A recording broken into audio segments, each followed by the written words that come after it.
Okay, people, this is it. Now, I've reviewed all of the original Crow series, but now, of course, let's talk about the remake or reboot, which came out last year. Is it really that bad, or am I going to have to give this one some good old fashioned Big D justice? Well, then, watch this spoiler free review and we'll see what happens. Big D's Entertainment Rankings and Reviews.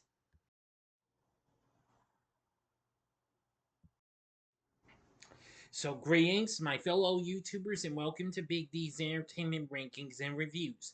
My name is Noel, better known to you as the Big D, and this time around I bring to you a spoiler free review of the 2024 supernatural superhero flick, The Crow, released by Lionsgate, directed by Rupert Sanders from a screenplay by Zach Balan and William Schneider. It's a reboot of the Crow film series and fifth overall film in the franchise, and the second film after the 1994 classic to adapt the 1989 comic book series created by James O'Barr. This was a co-production between France, the US, and the UK, starring Bill Skarsgard as the titular character, who happens to be Eric Draven, who would become the Crow, who is resurrected to avenge the deaths of himself and his girlfriend. The film was released last August on August 23rd, 2 days after it premiered in France. This film unfortunately was a major disappointment. Anyway, we'll start with this. Eric is an addict with a troubled childhood and struggles with life and nightmares at a rehabilitation center. Shelley, a musician with similar issues, receives a video on her cell phone from her friend Zadie that incriminates Vincent Rogue, a crime lord posing as a musical aristocrat. Choosing to save the video despite knowing that possessing it would lead to her death, Shelley attempts to go in hiding but is immediately pursued by Rogue's henchmen. They break their pursuit when Shelley is arrested for drug possession. And Zadie is captured and interrogated by Rogue, and he reveals that centuries earlier he had made a pact with the devil to send innocent souls in hell, well, to hell in exchange for eternal life. Well, he forces Zadie to kill herself by whispering incantations in her ear. Shelley is sent to the same rehab center where Eric is situated. The two become smitten with each other and bond over time. When Marianne, Rogue's right-hand woman, suddenly appears at the institution, Shelley panics and convinces Eric to help her escape. They take refuge in the vacant home of one of Shelley's friends. The two quickly fall in love and attempt to live a carefree life together, but are soon found by Rogue's men and murdered. And Eric awakens in a purgatory-like rail yard where Kronos, a spirit guide, explains that Eric will have to kill Rogue to be reunited with Shelley. Revived and possessing the ability to heal from injuries, he is now reborn as in ways as the Crow. That's all the story I'm giving to you. This is a spoiler-free review. Now, for my thoughts on the Crow remake or reboot, I will say it's fine though. It's okay. It's not really a great film by any means, though. It does have its issues though, but I will say it's okay and what have you. Well, like the sequels to the original, it got hated on.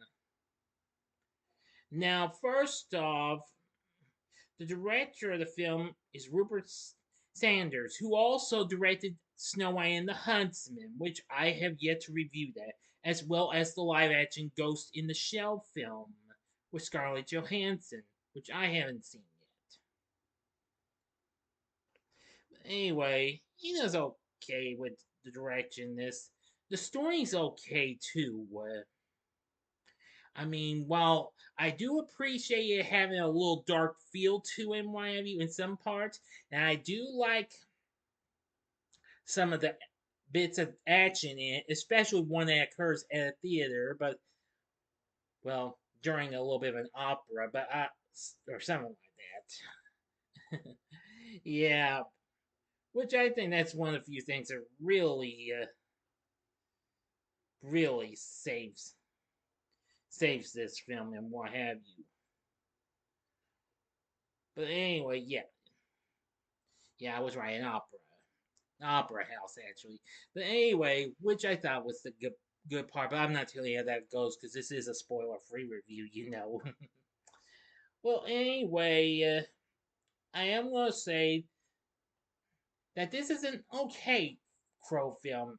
While not as good as the original, though, but it tries to do its extreme best. I mean, while the little bit of effects on the titular character was fine, all not as good as what we saw in the original or even its sequels in ways. Also, I do think the score by Volker Bertelmann was fine, what have you, but it is a shame they didn't have much of a good rockin' type of soundtrack like the original, nor its sequels. Anyway, but yeah, I found this film to be okay in my view. I liked it a little.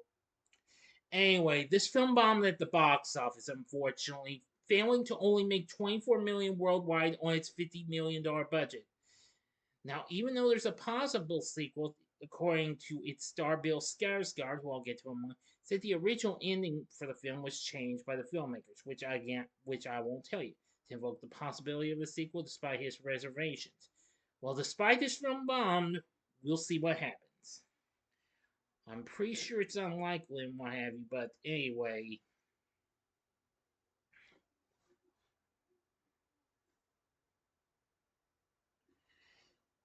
Rotten Tomatoes has a score of 21%, but at least that's a little higher than the rest of the sequels, though. Calling it a dreary and poorly paced, this reimagining of The Crow doesn't have enough personality or pulse to merit the resurrection.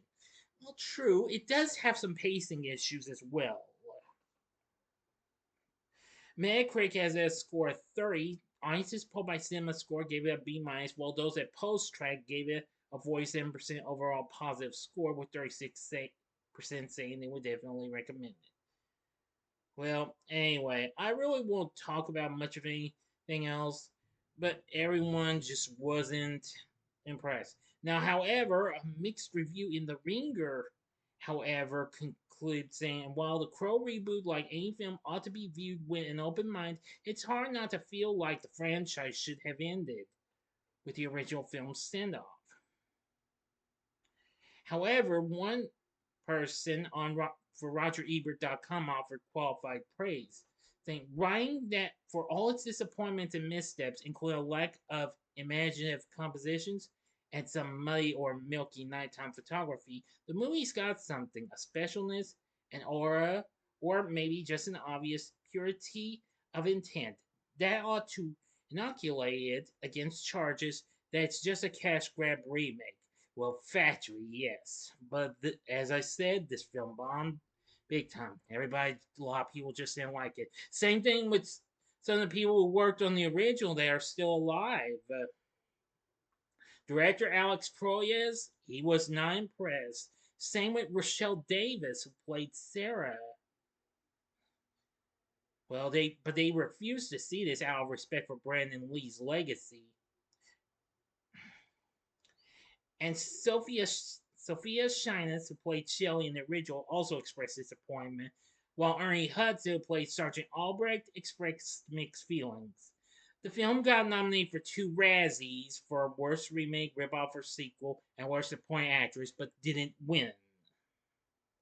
So anyway, yeah, it's just that it's a mixed bag and what have you.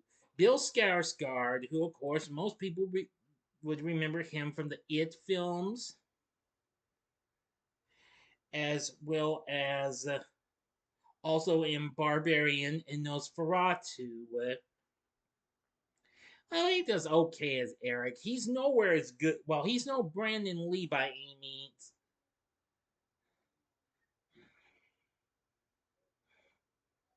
No, no, no. He is certainly not. But he does fine and what have you. Yeah, I wouldn't say he's the best. FKA Twigs played Shelley, and she's okay. Danny Houston played Vincent Rogue. I will say he's fine and what have you. Josette Simon played Sophia. Laura Byrne played Marion. Sammy Buyela, I'm sorry if I mispronounced this, played Kronos. Isabella Wade played Zadie, and Jordan Boger played Chance. All those are characters and portrayers are fine, what have you. So in the end, I think the Crow remakes kind of is actually a mixed bag and what have you. If I did decide to rank these films, this would probably come smack dab right in the middle from my point of view. But you don't have to take my word for it. You be the judge. If you didn't like this film, then I'd say you don't really need to check it out. So just, you know. But overall, I found the Crow reboot remake to be an okay film. Not the best though, but it has its moments in my view. And again, as I've said, it's a mixed bag.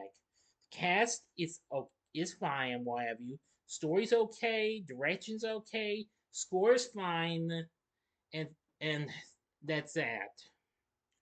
I would say maybe you could give it a one-time watch, but if not, then avoid this and watch the original instead. So for my score, I'm gonna give The Crow 2024 3 stars. On a scale of 1 to 10, I give this a 6. So what did you think of The Crow 2024? Let me know in the comment section below. If you like this video, consider clicking the like button, subscribe, and be a part of the Big D Nation. Continue to help support my channel. Make it grow and make the views grow.